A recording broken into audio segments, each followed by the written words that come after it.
ദുരന്ത വിവരം ആദ്യം ലോകത്തെ അറിയിച്ചതിലൊരാൾ ചൂരൽമല സ്കൂൾ റോഡിലെ നീതുവാണ്. എന്നാൽ നീതു ഇപ്പോൾ എവിടെയുണ്ട് എന്ന് ആർക്കും അറിയില്ല. ഹലോ, നീതുവാണ്. നീതുവാണ്. ചൂരൽമലയിൽ ഉരുള് പൊട്ടിയിട്ടുണ്ട്. ഞങ്ങളൊക്കെ വീട്ടിലൊക്കെ വെള്ളം. ഒന്ന് ആരോടെങ്കിലും ഒന്ന് പറയൂ. സാനോ സാർ ഞാൻ വിളിച്ചിട്ടുണ്ട്. ഒന്ന് ആരോടെങ്കിലും ഒന്ന് പറഞ്ഞിട്ട് ഞങ്ങളിന്ന് രക്ഷപ്പെടുത്താം. ചൂരൽമല എവിടെയാണ്? ചൂരൽമല സ്കൂളിന്റെ അവിടെ മേലേന്ന് മറിഞ്ഞു വീണ് പോന്നതാ. ആണോ? വീട്ടിലൊക്കെ വെള്ളമാണ്. ഒന്ന് ആരോടെങ്കിലും ഒന്ന് നിങ്ങളൊന്ന് പറ. ശരി. ഹലോ, നീതു, നമ്മുടെ ഈ ഹരിത എന്ന് പറഞ്ഞ വീട്ടുകാരുടെ അവിടെ ഉണ്ടോ? ഹരിത അല്ല, ദിവ്യച്ചിനെ വിളിച്ചിട്ട് കിട്ടുന്നില്ല. അതല്ല നമ്മുടെ നിങ്ങളുടെ വീടിന്റെ ആ ഭാഗത്തുള്ള ഒരു ഹരിതയുണ്ട് ഇവിടെ, നമ്മുടെ സൈക്കാട്രി വാർഡിലെ ANM GDA. അവളുടെ വീട്ടുകാരുണ്ടോ അവിടെ? അവരുടെ വീട്ടുകാര് ഇല്ല. ഞങ്ങളുടെ അടുത്തുള്ള വീട്ടുകാർ മാത്രമല്ല, 5-6 കുടുംബക്കാർ മാത്രമേ ഇവിടെയുള്ളൂ. ആണല്ലേ? അതുപോലെ നമ്മുടെ ANM സ്റ്റാഫ് ദിവ്യ, അവരൊന്നും വിളിച്ചിട്ട് കിട്ടുന്നില്ല. ഞാനൊരു 1 മണി ആയപ്പോ വിളിച്ചു. വെള്ളത്തിന്റെ സൗണ്ട് പുഴയിൽ കൂടെ പോകുന്നുണ്ടല്ലോ എന്നും പറഞ്ഞിട്ടേ. അപ്പൊ ഞങ്ങൾ എഴുന്നേറ്റ്, ഒരാളെ വിളിച്ചിട്ട് വെള്ളം എങ്ങനെ ഉണ്ടെന്നറിയാം. അപ്പൊ ഞങ്ങള് പിന്നെ എഴുന്നേറ്റ്, ഞാനും പപ്പൻ ചേട്ടൻ എഴുന്നേറ്റ് നോക്കി. അപ്പൊ മുറ്റത്തൊക്കെ വെള്ളം, അത് ഉറവ് പൊട്ടിയ വെള്ളമുണ്ട്. അപ്പൊ പുഴയില് സൗണ്ട് ഉണ്ട്. പക്ഷെ അത് കഴിഞ്ഞപ്പോ ഭയങ്കര ചെളീന്റെയും ഇഞ്ചിന്റെ ഒക്കെ സ്മെല്ല്. വേണ്ട. അപ്പൊ ഞാന് ചേട്ടനോട് പറഞ്ഞു, ചേട്ടൻ എത്ര നല്ല ഇത് പോകുന്നുണ്ടല്ലോ എന്ന് പറയുകയും ചെയ്തു. അത് കഴിഞ്ഞപ്പോ ആയിട്ട് ഇങ്ങ് വന്നു. കൊച്ചു കിടക്കുന്ന, അമ്മ കിടക്കുന്ന, അവരൊക്കെ ഉണ്ടെന്നൊന്നും. ശരി, നീ ഒരു കാര്യം ചെയ്യ്. ഫോണിന്റെ ചാർജ് തീർക്കണ്ട. അത്യാവശ്യ കോഴ്സ് മാത്രം എടുത്താൽ മതി. നെറ്റ് ഓഫാക്കി വെക്ക് കേട്ടോ. അപ്പൊ ചാർജ് ഉണ്ടാവില്ല. പിന്നെ നിങ്ങൾക്ക് എന്തെങ്കിലും എമർജൻസി വന്നാൽ വിളിക്കാനുണ്ടാവില്ല കേട്ടോ. അപ്പൊ അതുകൊണ്ട് ഏറ്റവും എമർജൻസി ആയിട്ടുള്ള കോഴ്സ് മാത്രം യൂസ് ചെയ്യാം കേട്ടോ. വിളിച്ചിട്ടുണ്ട്. ശരി. ഹലോ മോളെ, നിങ്ങള് സ്ഥിതി എന്താ? എവിടെയാ ഉള്ളത് നിങ്ങള്? വീട്ടിലുണ്ട്, വെള്ളമാണ്. എല്ലാരും കുറെ പേരൊക്കെ ഇവിടെ എത്തിച്ചു. ഇനി അറിയില്ല, പുറത്തിറങ്ങാൻ പറ്റാത്ത അവസ്ഥ. അല്ല പിന്നെ ഇനി പൊട്ടിയാൽ ഞങ്ങളൊക്കെ പോകും. മോളെ, സ്ഥലം എവിടെയാ നിങ്ങള്? Chooralmala high school road. ഇപ്പം നിങ്ങളെല്ലാരും എവിടെയാ ഉള്ളത്? ഇപ്പൊ ഞങ്ങളുടെ വീട്ടിൽ തന്നെയാണ്. പക്ഷെ അകത്തൊക്കെ വെള്ളമാണ്. താഴെയുള്ളവരൊക്കെ എങ്ങനെ രക്ഷപ്പെട്ട് വന്നു എന്ന് ഞങ്ങൾക്ക് അറിയില്ല. പറ്റാതെ വെള്ളമായിരുന്നു. അല്ല മോളെ, ഇപ്പൊ നിങ്ങൾ ഏതെങ്കിലും ഒരു സ്ഥലത്താണോ ഉള്ളത്?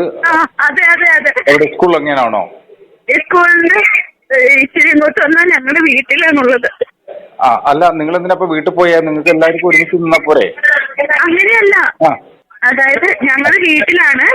ഞങ്ങളുടെ വീടിന്റെ പുറകിൽ കൂടെയും സൈഡിൽ കൂടെയാണ് വന്നത്. അപ്പൊ താഴെയുള്ള വീടുകളിലുള്ളവരൊക്കെ ഇപ്പൊ കുറെ പേര് നമ്മുടെ വീട്ടിലെത്തിയിട്ടുണ്ട്, രക്ഷപ്പെട്ട്. അപ്പൊ എല്ലാവരും ഒരു സ്ഥലത്ത് തന്നെയാണ് നിൽക്കുന്നത്. ശരി. അത് ഇനിയിപ്പോ അവിടെ മുകളിൽ നിന്ന് പൊട്ടാനുള്ള സാധ്യത, അങ്ങനെയുള്ള കുന്നം മലകൾ ഉള്ളതാണോ? ഇതിപ്പോ മുണ്ടക്കൈന്ന് എവിടുന്നോ പൊട്ടി വന്നത്, വഴിമാറി വന്നതാ. അവിടെ പൊട്ടിയിട്ടുണ്ട്. വഴികളും ബ്ലോക്കും കാര്യങ്ങളും ആണ് ഇപ്പൊ നിലവില്. ഒരു വഴി ഞങ്ങൾക്ക് ഇവിടുന്ന് പുറത്തിറങ്ങാൻ പറ്റാത്തൊരവസ്ഥ. ശരി. ഒരു കാര്യം, നിങ്ങളെ പാനിക്കാതെ മുതിർന്ന ആളുകളൊക്കെ ഉണ്ടല്ലോ അവിടെ? എല്ലാരും ഉണ്ട്. ഞങ്ങൾ എല്ലാരും അറിയിച്ചുകൊണ്ടിരിക്കുക. ആരെങ്കിലും രക്ഷപ്പെടുത്താൻ വരട്ടെ. അവിടുത്തെ മെമ്പർ ആരാണ്? നൂറുദ്ദീൻ. അദ്ദേഹത്തെ കോണ്ടാക്ട് ചെയ്തിട്ടുണ്ടോ? അത് ഇവര് ചെയ്തിട്ടുണ്ട്. ഓക്കെ. അപ്പൊ ഇനിയിപ്പോ അവിടുന്ന് നിങ്ങൾക്ക് പെട്ടെന്ന് മാറാൻ പറ്റുന്ന സ്ഥലം എവിടെയാ? ഇല്ല, എവിടേക്ക്? ഞങ്ങളുടെ വീടാണ് ഇപ്പൊ സേഫ് ആയിട്ട് തൽക്കാലത്തേക്കുള്ളത്. വേറെ ഇങ്ങോട്ട് ഞങ്ങൾക്ക് മുറ്റത്ത് പോലും ഇറങ്ങാൻ പറ്റൂല. മണ്ണും ചെളിയാണ്. എവിടുന്നൊക്കെയോ വണ്ടികൾ ഒഴുകി മുറ്റത്തെത്തിയിട്ടുണ്ട്. അതുകൊണ്ട് ഇവിടുന്ന് തൽക്കാലം എവിടേക്ക് ഞങ്ങൾക്ക് മാറാനുള്ള ഒരു ഓപ്ഷൻ ഇല്ല. എന്തായാലും ഒന്ന് പറഞ്ഞു. ശരി. ഞങ്ങൾ പരമാവധി അവിടെ പിന്നെ കോണ്ടാക്ട് ചെയ്യാൻ പറ്റുന്ന, പരമാവധി ഇവിടെ എത്താനും കോണ്ടാക്ട് ചെയ്യാനും പറ്റുന്ന ആൾക്കാരെയൊക്കെ നമ്മൾ ബന്ധപ്പെടുന്നുണ്ട്. ഞങ്ങള് ഫ്രണ്ട്സിനെയൊക്കെ വിളിച്ച് പറഞ്ഞിട്ടുണ്ട്. ഞാൻ ഹോസ്പിറ്റലിലായതുകൊണ്ടാണ് അവിടേക്ക് വിളിച്ചത്. സാറെ വിളിച്ചിട്ടുണ്ട്. സാറെന്നെ വിളിച്ചിരുന്നു, സാറെന്നെ വിളിച്ചിട്ടുണ്ടായിരുന്നു. ശരി, ഞങ്ങളെ കൊണ്ട് കാര്യങ്ങളൊക്കെ ചെയ്യുന്നുണ്ട് കേട്ടോ. ശരി, ഓക്കെ. നമ്മളിപ്പോൾ കേട്ട ശബ്ദം വിംസ് ആശുപത്രിയിലെ സ്റ്റാഫായ നീതുവിൻ്റെതാണ്. ഈ ദുരന്ത വിവരം ലോകത്തെ ആദ്യം അറിയിച്ചവരിൽ ഒരാളാണ് നീതു. പക്ഷേ നീതുവിനെക്കുറിച്ച് ഇപ്പോൾ യാതൊരു വിവരവുമില്ല. നീതു ആ വിവരം അറിയിച്ച വിംസ് ആശുപത്രിയിലെ മാനേജർ ഓൺ ഡ്യൂട്ടിയിലുള്ള പ്രവീൺ നമ്മോടൊപ്പമുണ്ട്. എന്താണ് നീതു ആ വോയിസിലൂടെ പറഞ്ഞത്? പിന്നീട് എന്താണ് നീതുവിനെക്കുറിച്ചുള്ള വിവരം? നമുക്ക് ഏകദേശം രാവിലെ ഒരു 2 മണിക്കാണ് കോൾ വന്നത്. 2 മണിക്ക് കോൾ വന്നിട്ട് ഞാൻ നീതുവാണ്, നമ്മുടെ നാട്ടിലെ ഒരു ഹോട്ടലുണ്ട്, അപ്പോൾ അതുകൊണ്ട് എത്രയും പെട്ടെന്ന് ഞങ്ങൾക്ക് ആരെങ്കിലും പെട്ടെന്ന് സഹായിക്കണം, രക്ഷപ്പെടുത്തണം എന്നാണ് പറയുന്നത്. അപ്പോൾ ആ ഒരു കോള് നമ്മളെ വല്ലാതെ വിഷമിച്ചു. കാരണം വെച്ചിട്ടുണ്ടെങ്കിൽ നമുക്കറിയാം, ഇതിന് മുമ്പ് നമ്മൾ പുത്തുമല ഒരു ദുരന്തം ഉണ്ടായിരുന്നു. അത് അതിൻ്റെ ഷോക്ക് തന്നെ മാറിയിട്ടില്ല. അപ്പോഴാണ് ഇതിന് വരുന്നത്. അപ്പോൾ ഉടനെ തന്നെ നമുക്ക് അവിടെ നമ്മുടെ ഒരു നമ്പർ ഉണ്ടായിരുന്നു, ഞങ്ങൾക്ക് ചില തന്നെ കാണും. അവരോട് പറഞ്ഞു, അതിനോട് തന്നെ നമ്മളുമായിട്ട് ബന്ധപ്പെട്ടുകൊണ്ടുള്ള മുഴുവൻ മറ്റു വിശേഷങ്ങൾ മാത്രമായിട്ട് അറിയിക്കുകയാണ് ചെയ്തത്. ഞങ്ങൾക്കൊരു വലിയൊരു വിഷമം എന്ന് വെച്ചിട്ടുണ്ടെങ്കിൽ നമ്മുടെ ഹോസ്പിറ്റലിൽ തന്നെ ഏറ്റവും നല്ല കാര്യങ്ങളുള്ള ആളാണ്. ആ ഒരു കോഴ്സിന് ശേഷം വളരെ കുടുംബാംഗങ്ങളൊക്കെ നീതുവിൻ്റെ അവർ ഹസ്ബൻഡും വീട്ടുകാരും രക്ഷപ്പെട്ടു. അവരിവിടെ അമ്മ, അവരുടെ ഹസ്ബൻഡിൻ്റെ അമ്മയും ഹസ്ബൻഡിൻ്റെ ട്രീറ്റ്മെൻറ്റ് എങ്ങനെയെങ്കിലും കുടുംബത്തിൽ നീതി രക്ഷപ്പെട്ടു വരുമെന്നുള്ള പ്രതീക്ഷയിലും കാത്തിരിപ്പിലാണ് ഞങ്ങൾ ഓരോരുത്തരും. വലിയ വിഷമത്തിലാണ്. നീതു ഈ ദുരന്തവരം ആദ്യം തന്നെ ലോകത്തെ അറിയിച്ചു. പക്ഷേ നീതു ഇപ്പോൾ എവിടെയാണെന്ന് ആർക്കും അറിയില്ല.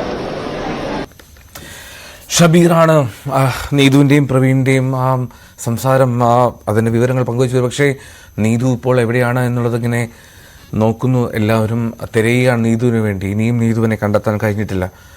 എത്രമാത്രം വലിയൊരു ദുരന്തത്തിലൂടെ ആയിരിക്കും നീതുവും കുടുംബവും വന്ന് രാത്രി കഴിഞ്ഞു പോയത്. 2 മണിക്കാണ് നീതു വിളിച്ചതെങ്കിൽ 1 മണിക്കുണ്ടായ ആദ്യ ഉരുൾപൊട്ടലിന് ശേഷമാണ് നീതുവിൻ്റെ ആ കോള് ആശുപത്രിയിലേക്ക് എത്തുന്നത്. പിന്നാലെ 4 മണിയോടുകൂടിയാണ് മറ്റൊരു മഹാദുരന്തം ഉണ്ടാകുന്നത്.